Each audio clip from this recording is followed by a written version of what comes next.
This isn't just a few questionable remarks. This is the story of how Reform UK is eating itself alive.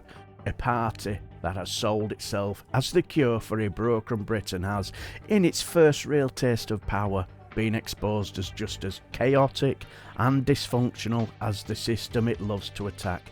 What started as a promise to bring back common sense back to politics is turning into a farce of scandal, infighting and staggering hypocrisy. So, how did a party that promised unity find itself in a state of open civil war?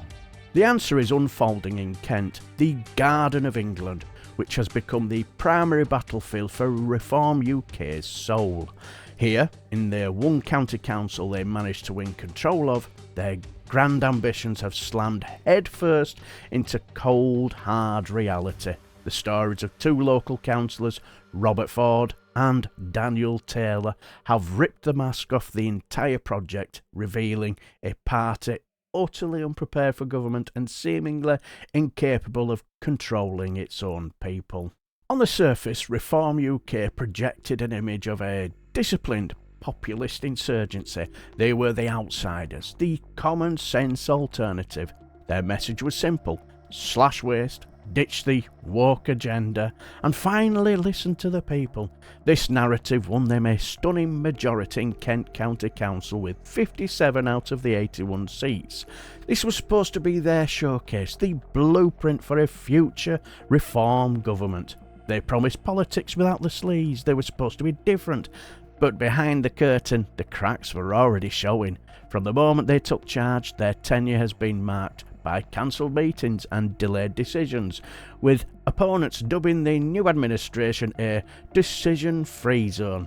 It was a sign of what was to come, a toxic cocktail of drama, confusion and contradiction. The first tremor was the suspension of Councillor Robert Ford, who represents Maidstone Rural West, following complaints from several women. Ford was accused of making lewd remarks, and party officials tried to investigate, but Ford reportedly refused to even show up for a meeting, leading to his suspension. He denies the allegations and now sits as an independent, but his defiance exposed a shocking lack of discipline. The leadership, it turns out, couldn't even get its own councillor to sit down for a chat. But it gets much, much worse. The Robert Ford affair was just an aftershock. Months earlier, another Reform councillor in Kent, Daniel Taylor, was suspended after being arrested and charged with a series of horrific allegations, including threatening to kill his wife and engaging in years of coercive control. Taylor, who denies the charges and is awaiting trial, was promptly stripped of the party whip and now also sits as an independent. Two high-profile suspensions in a matter of months. One for alleged misconduct, the other for alleged domestic abuse and threats to kill. This wasn't just a few bad apples, it was proof of a systemic failure. It raised serious questions about the party's candidate vetting process. How were these individuals ever selected to represent a party that promised to restore integrity? The press didn't hold back, describing Reform's first 100 days in Kent as clickbait and chaos, defined by chaotic management, bigotry and empty sound bites. The leadership's response was a masterclass in disarray.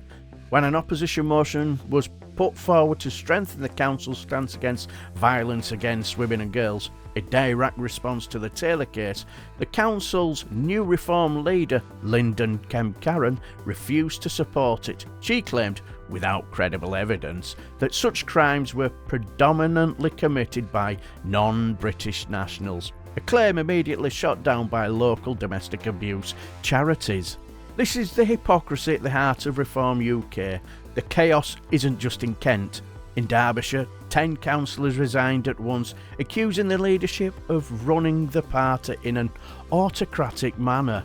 Nigel Farage dismissed them as a rogue branch that had failed vetting. Meanwhile, in Cornwall, both the group leader and deputy leader resigned from the party within days of each other, citing a divergence from the party's views. It's a pattern of chaos erupting all over the country, and if you believe in holding power to account and want to support independent journalism that does exactly that, please take a second to subscribe to this channel.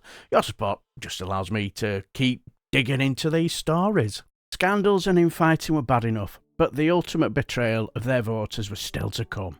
This was the moment their populist rhetoric crashed into economic reality, and it all came down to council tax. Reform's entire fiscal message was built on one simple promise: cut taxes by eliminating waste.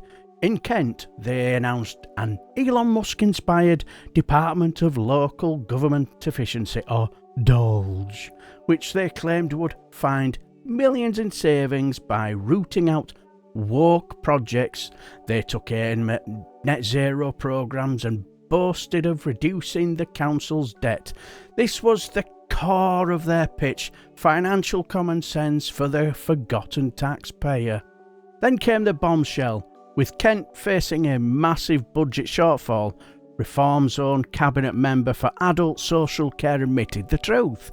Far from cutting taxes, she said the council would likely have to raise them by the maximum 5%. Her reasoning was simple and devastating. Services were already down to the bare bones, and demand was soaring. "We just want more money," she told the Financial Times.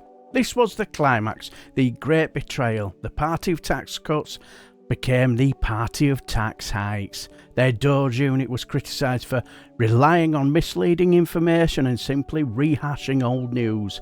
Their grand crusade ran into the brick wall of reality. Most council spending goes on essential services like adult and children's social care, not the imaginary woke initiatives of their talking points. The fallout was immediate. Opposition parties branded it a spectacular failure. Voters who had put their faith in a low-tax revolution were now facing higher bills to plug a budget gap the party seemed incapable of managing. The reckless experiment, as some called it, was failing. Their promise to put Kent first now looked like putting Kent through a ringer of chaos and broken promises. Suspension of Councillor Robert Ford wasn't the cause of Reform UK's crisis. It was the symptom of a much deeper disease. It exposed a party that prizes provocative headlines over competence and has fostered a culture where accountability is a foreign concept. They promised to be a professional political force ready for government. Instead, where they have power, they've delivered a circus of councillor suspensions, internal resignations, and a humiliating U-turn on their most fundamental promise. They look less like a government in waiting and more like a protest movement that actually found itself in charge and has absolutely no idea what to do. And with enemies within and critics without, the real question is no longer if Reform UK can win, but if it can survive itself. What do you think? Is it just growing pains, or is this the beginning of the end of Reform's ambitions? Let me know your thoughts down below in the comments, and don't forget to like and subscribe for more deep dives into the stories that actually matter.